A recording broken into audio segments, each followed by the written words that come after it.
Hadirin hadirat yang dimuliakan Allah. Fahamdan li Rabbin khassana bi Muhammadin wa anqadhana min dhulmatil jahli wad dayajiri.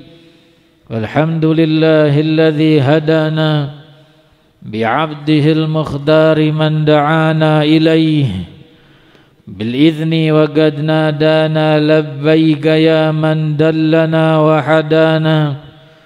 Sallallahu wa sallama wa baraka alaihi wa ala alihi.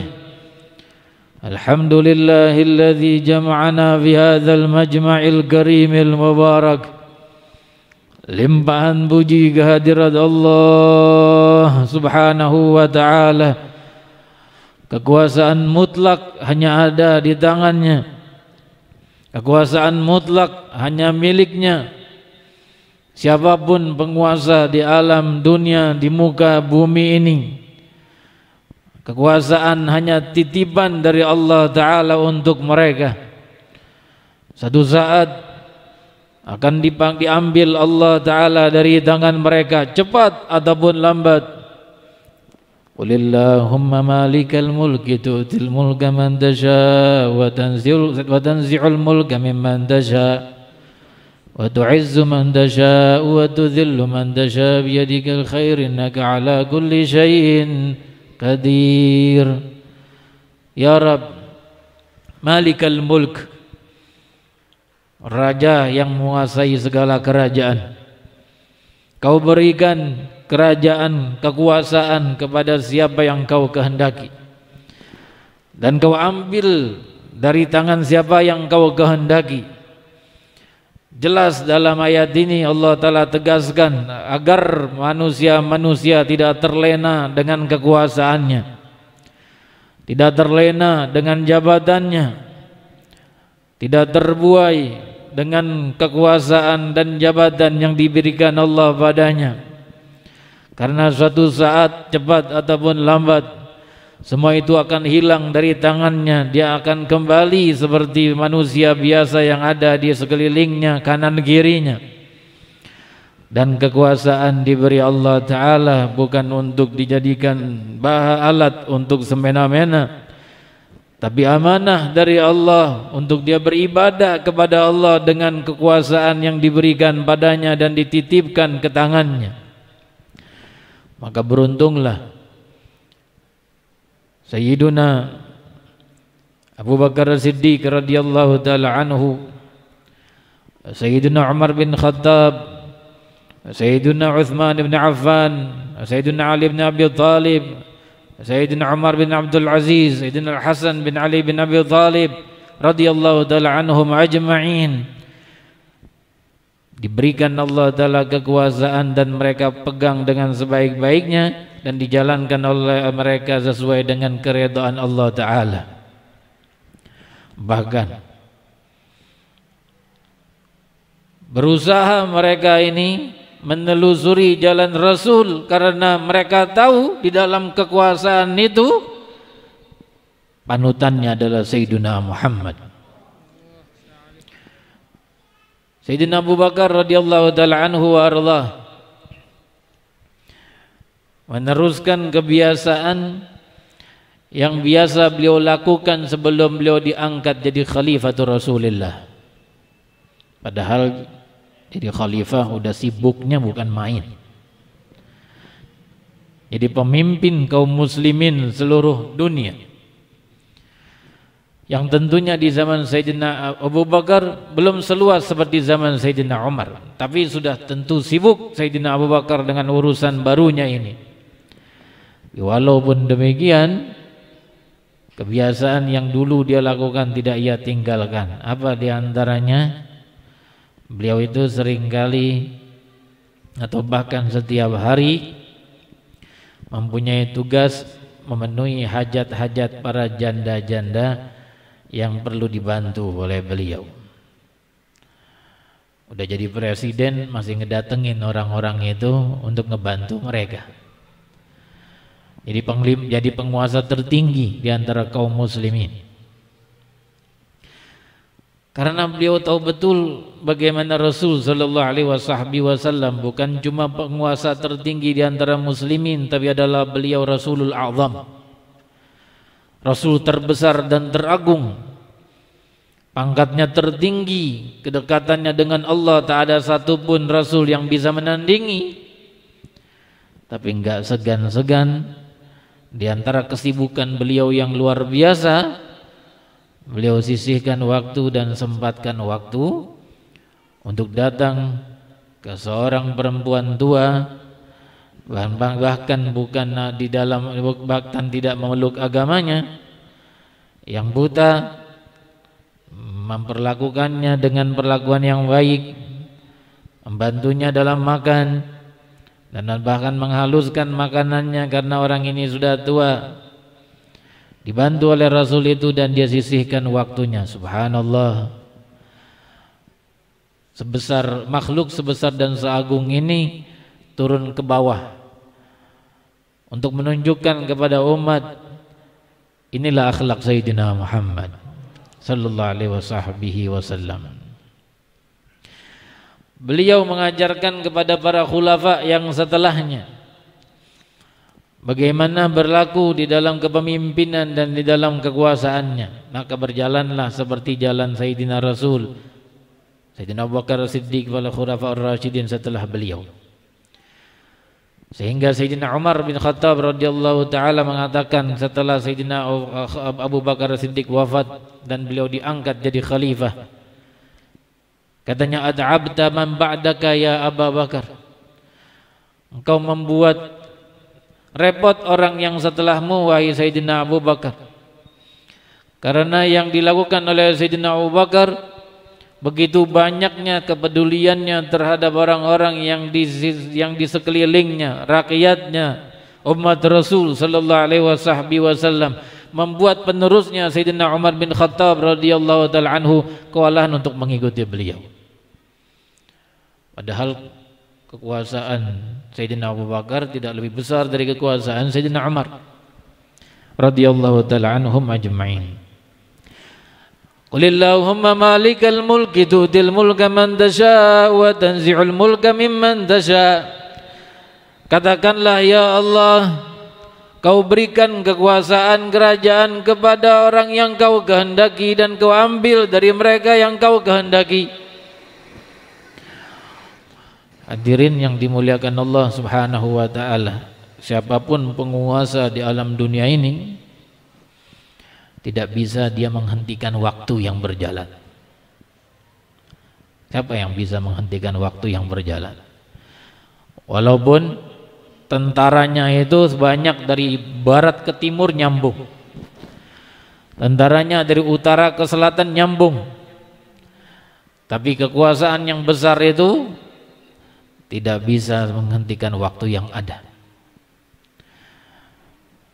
Tapi Allah Subhanahu wa taala memberikan izin kepada Nabi Muhammad sallallahu alaihi wasallam menghentikan waktu, menghentikan jalannya matahari ketika Sayyidina Ali radhiyallahu taala anhu berkhidmat kepada Sayyidina Rasul. Lalu sebab khidmatnya kepada Sayyidina Rasul, Sayyidina Ali belum sholat asar dan hampir matahari itu terbenam. Lalu dikatakan kepada Rasulullah, mengatakan menghentikan matahari supaya Sayyidina Ali bisa sholat asar. Lalu kemudian setelah sholat kembali matahari bergerak seperti biasa dan tenggelam. Mukjizat Sayyidina Muhammad. Katakan, apa ada penguasa yang bisa seperti ini? Tapi ini adalah Rasulullah, ini adalah Habibullah, ini adalah kekasih Allah. Bulan tunduk di hadapannya, di bawah perintahnya, dan tak kalah dengan bulan, matahari pun tunduk di bawah perintah Sayyidina Muhammad sallallahu alaihi wasallam. Kekasih Allah Subhanahu wa taala. Kekasih kalau sudah punya keinginan, apa daya menolak orang yang mengasihinya? Dan yang mengasihinya, yang mengasihi Rasul dan menyayangi beliau adalah pemilik alam semesta ini, penguasa alam semesta ini. Itu baru di dunia. Di akhirat nanti semua mata akan terbelalak melihat begitu besar kuasa Rasul, begitu besar wewenang Rasul atas mereka yang ada di padang mahsyar.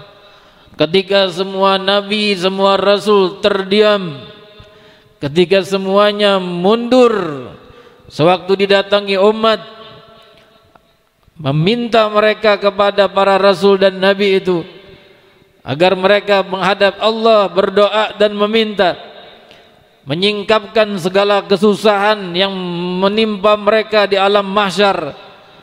Tapi jawaban dari setiap satunya adalah nafsi, nafsi. Pikirin diri sendiri, aku bukan makamnya untuk memberikan ini.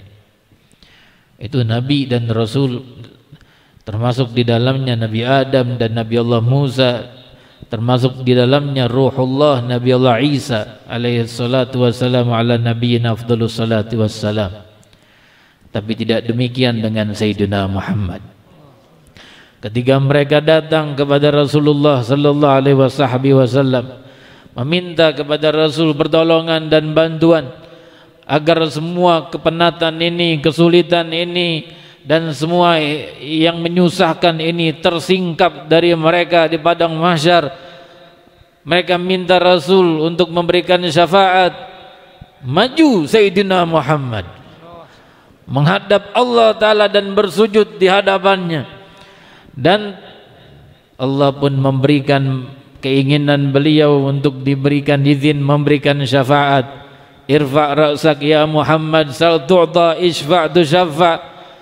Angkat kepalamu wahai Muhammad, minta apa yang kau ingin minta, niscaya engkau akan diberikan.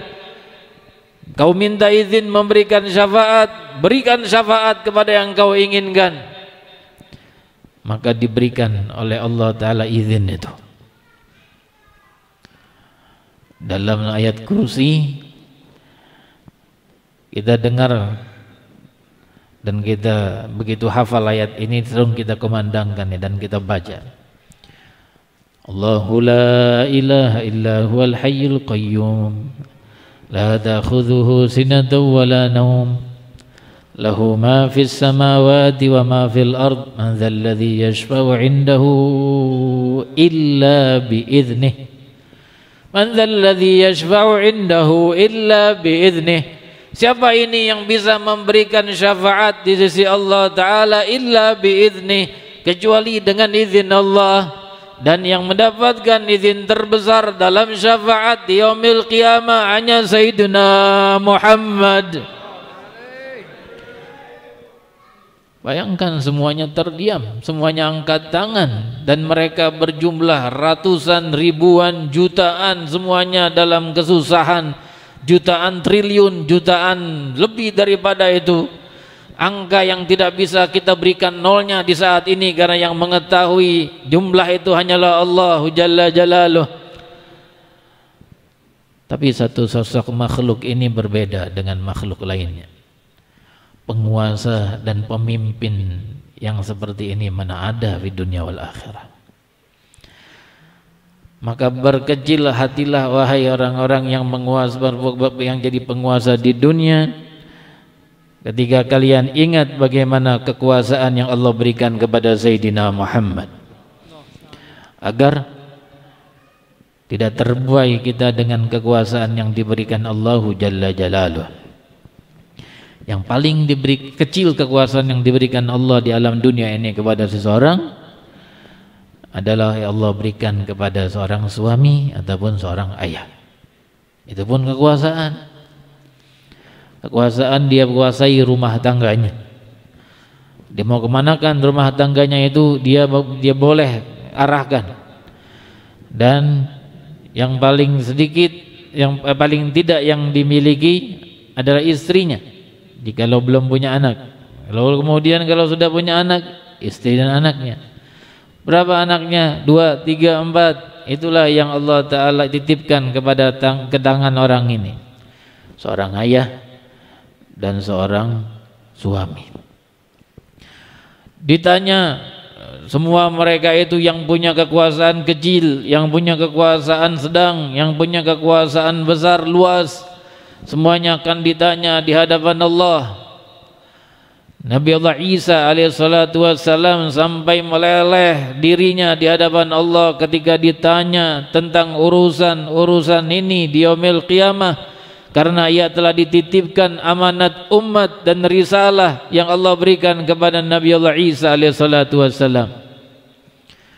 Ditanya Nabi Allah Isa tentang umatnya yang mengatakan bahwa ada Tuhan selain Allah Jalla Jalaluhu dan dirinya dan ibunya diangkat jadi Tuhan. Benarkah engkau katakan kepada mereka bahwasanya dirimu dan ibumu adalah Tuhan selain aku? Sebelum bisa menjawab itu, Nabi Allah Isa meleleh di hadapan Allah.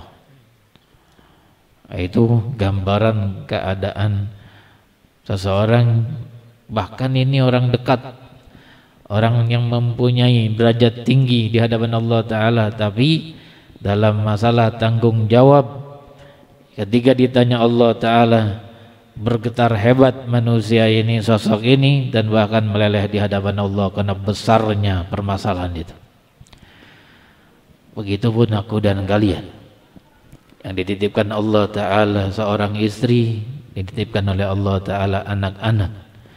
Aku dan kalian akan berdiri di hadapan Allah, lalu ditanya tentang istrimu, wahai fulan, apa yang kau lakukan pada istrimu, dan ditanya tentang anak-anakmu, wahai fulan, bagaimana anak-anak yang kutitipkan padamu. Bagaimana dengan seorang yang belum beristri, belum punya anak, kemudian wafat, pun akan ditanya di hadapan Allah tentang amanat dirinya yang diberikan padanya. Ia punya amanah dari Allah Ta'ala berupa mata ini, berupa tangan ini, berupa kaki ini, berupa kelamin ini, berupa bahkan hati ini.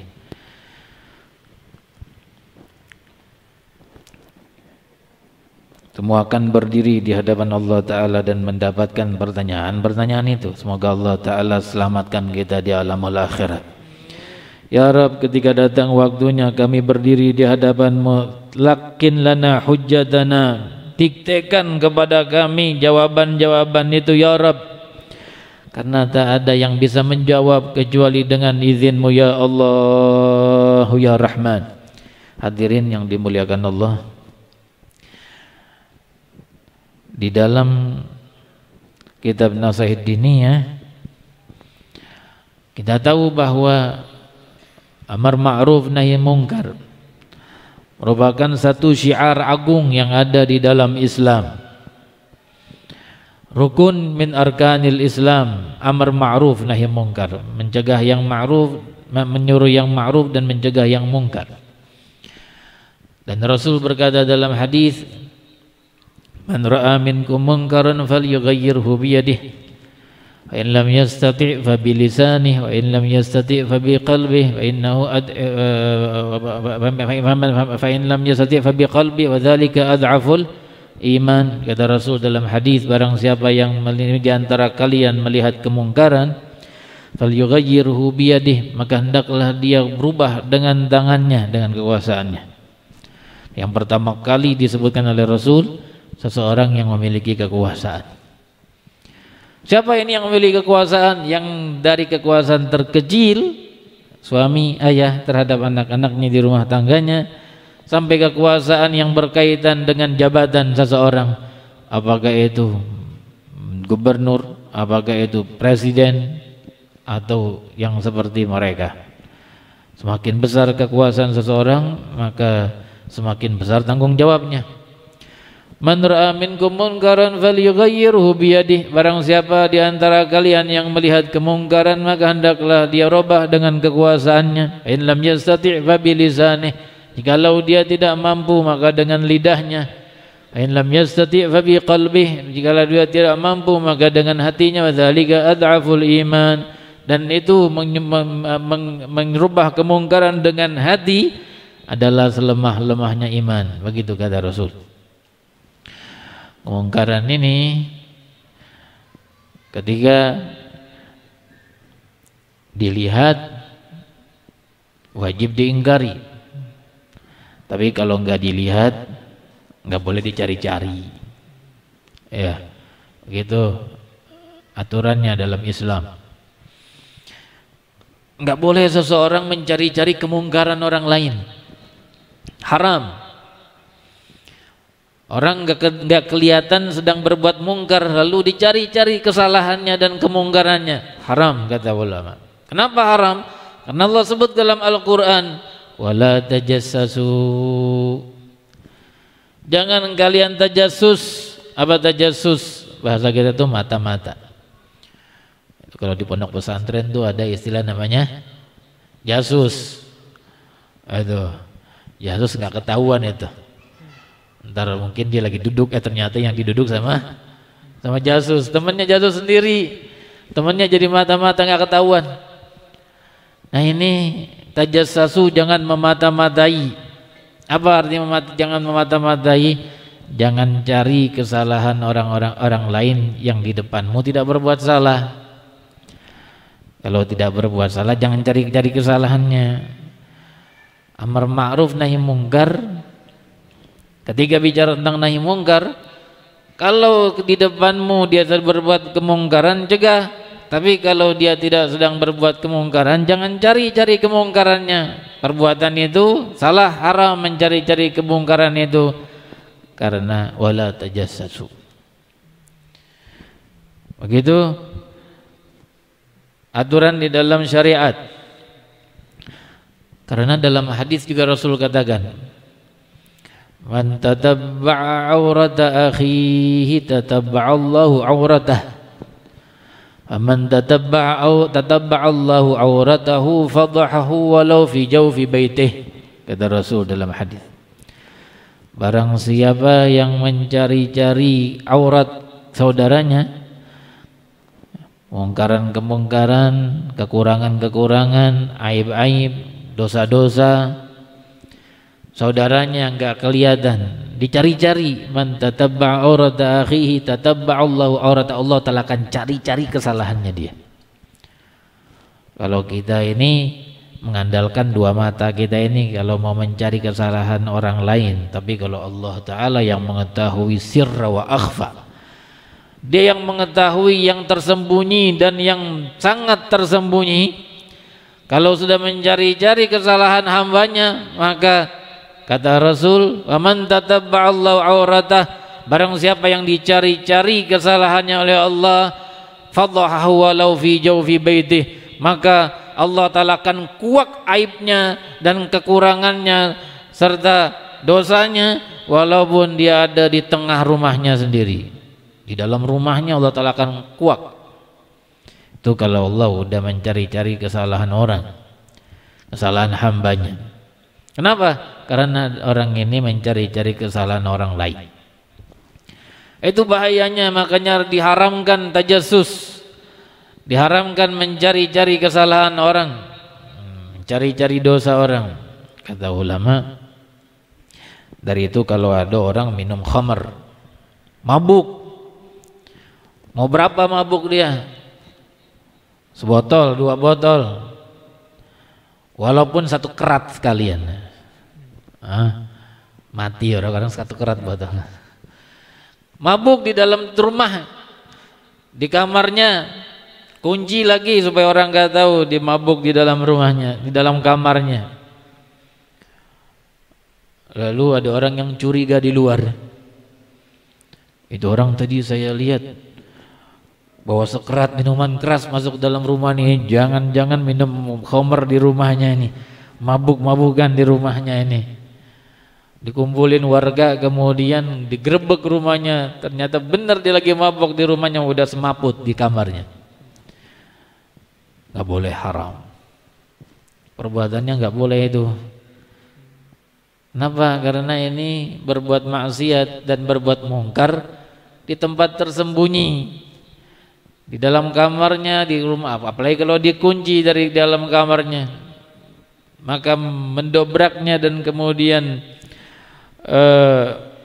menguak sesuatu yang tersembunyi menjadi diketahui oleh orang banyak, aib, dan itu aib itu dosa dan kesalahan, termasuk daripada tajassus. Wala tajassasu, jangan kalian bertajassus. Begitu kata ulama-ulama kita.